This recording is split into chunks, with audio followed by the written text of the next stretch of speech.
జై శ్రీమన్నారాయణ.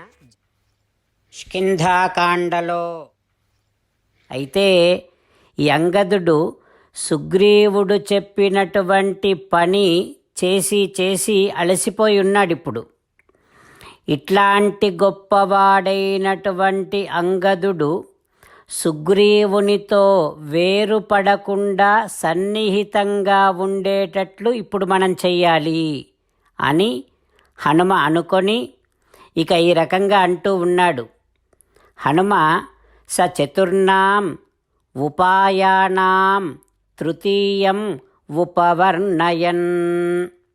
సామ దాన భేద దండ అనేటటువంటి 4 ఉపాయములలో 3వ ఉపాయమైన భేదోపాయాన్ని ప్రయోగిస్తూ తన మాటల ప్రభావముతో హనుమ సకల వానరులందరినీ అంగదుని అభిప్రాయముతో ఏకీభవించకుండా చేశాడు.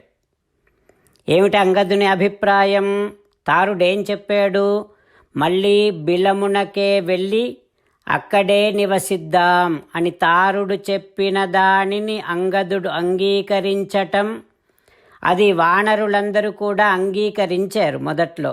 కానీ ఇప్పుడు హనుమ తన మాటల ప్రభావముతోని మొత్తం వానరులందరినీ అంగదుడి నుండి వేరు చేశాడు.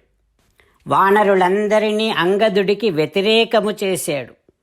చేసి అప్పుడు హనుమ ఇక దండోపాయాన్ని ప్రయోగిస్తూ అంగదుడితో భయంకరంగా మాట్లాడి భీషణై బహుభి వాక్యై భయంకరంగా మాట్లాడి అంగదుడిని భయపెడుతూ ఉన్నాడు.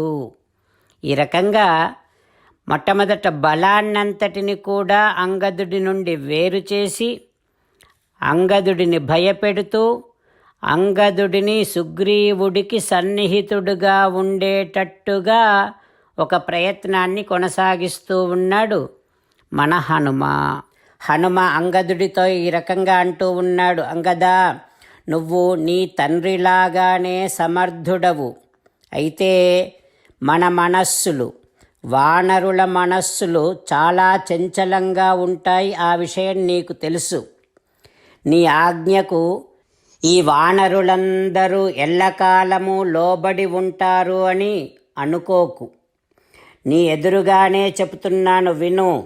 అంగదా, ఇదిగో ఈ జాంబవంతుడు, నీలుడు, సుహోత్రుడు, ఈ వీరులెవ్వరూ కూడా నువ్వు చెప్పినట్టు వినరు. అంతెందుకు, నేను కూడా నువ్వు చెప్పినట్టు వినను. మమ్మల్ని నువ్వు సుగ్రీవుని నుండి వేరు చెయ్యలేవు. హో అంగదా, బలవంతులు బలహీనులతో విరోధము పెట్టుకున్నా పెద్ద నష్టం లేదు. కానీ బలహీనుడు బలవంతులతో విరోధించటం మాత్రం ఎంతమాత్రమూ క్షేమము కాదు. హో అంగదా, అది చాలా ప్రమాదానికి గురితీస్తుంది.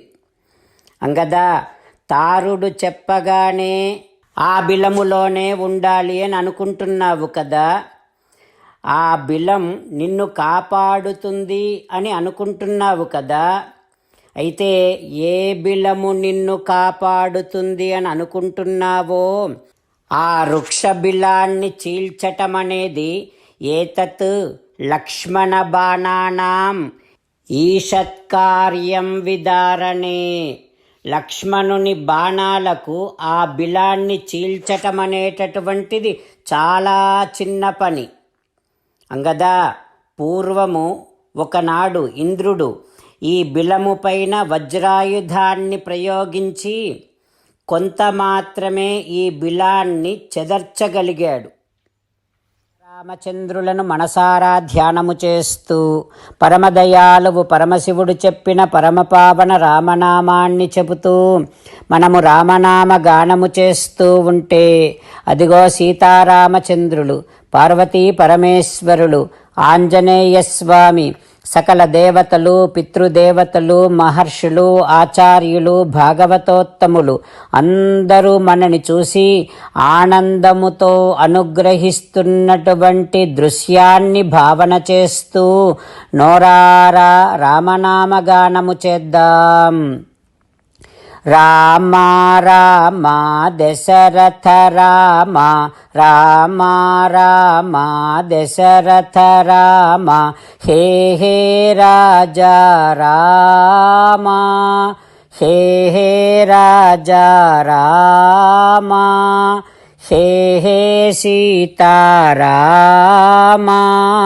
హే హే సీతారామ. జై శ్రీమన్నారాయణ. భక్తులకు ప్రత్యేకమైనటువంటి విజ్ఞాపన.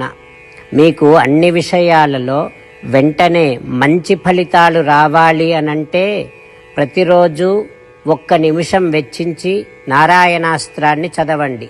ఇక మీకు తిరిగే ఉండదు. నారాయణాస్త్రాన్ని పొందడానికి మీరేం చేయాలంటే నారాయణాస్త్రం అనే వెబ్సైట్కి వెళ్ళి మీ పేరు, మీ ఈమెయిల్ ఇస్తే మీ ఈమెయిల్కి నారాయణాస్త్రం PDF వస్తుంది. అందులో ఒక రామాయణ శ్లోకం, ఒక గీతా శ్లోకం, ఒక విష్ణునామం ఉంటాయి. ఆ మూడింటిని కలిపి నారాయణాస్త్రం అంటాం. ప్రతి ఒక్కరికి వేరువేరు శ్లోకాలను ఇస్తున్నాం. ఆ రకంగా ఎవరి శ్లోకాన్ని వారు ప్రతిరోజు తప్పనిసరిగా చదవటం వలన ప్రతిరోజు ప్రతి 24,000 భక్తులతో ఒకసారి సంపూర్ణ రామాయణ పారాయణ, 33 సార్లు శ్రీమద్ భగవద్గీత పారాయణ, 24 సార్లు శ్రీ విష్ణు సహస్రనామ స్తోత్ర పారాయణ జరుగుతుంది. ప్రతి ఒక్కరికి అంతటి విశేష ఫలితము ప్రతిరోజు లభిస్తుంది. అందుకని మీరు, మీ కుటుంబ సభ్యులు అందరూ ఒక్కొక్కరు ఒక్కొక్క నారాయణాస్త్రాన్ని వెంటనే పొందండి.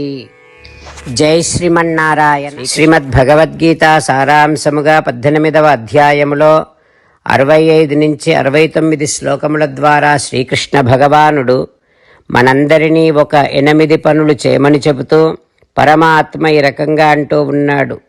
ఎవరెవరైతే నేను చెప్పిన ఈ 8 పనులు చేస్తారో వారందరూ నాకు చాలా ఇష్టమైన వారవుతారు. అప్పుడు వారిని నేను సకల పాపముల నుండి, సకల దుఃఖముల నుండి విముక్తులను చేసి నా అంతటి వారిగా చేసుకుంటా, తరగని ఆనందాన్ని అనుభవింపచేస్తా. నిజమే చెబుతున్నా, ప్రమాణము చేసి చెబుతున్నా అంటూ సాక్షాత్తుగా దేవదేవుడైన శ్రీమన్నారాయణుడైన శ్రీకృష్ణ భగవానుడే మనను ఈ 8 పనులు చేయమని చెబుతూ ఉన్నాడు కనుక, హో శ్రీమన్నారాయణ, కరిష్యే వచనం తవ, తప్పకుండా చేస్తా, నువ్వు చెప్పినట్టే చేస్తా అంటూ మనం ప్రతిరోజు దేవదేవుడైన శ్రీమన్నారాయణుడికి ఈ రకంగా మాట ఇద్దాం. హో శ్రీమన్నారాయణ, నువ్వు చెప్పినట్టే నేను నిన్నే సంతతము ధ్యానము చేస్తూ ఉంటా. హో శ్రీమన్నారాయణ, నువ్వు చెప్పినట్టే నేను నీ భక్తుడిగానే ఉంటా.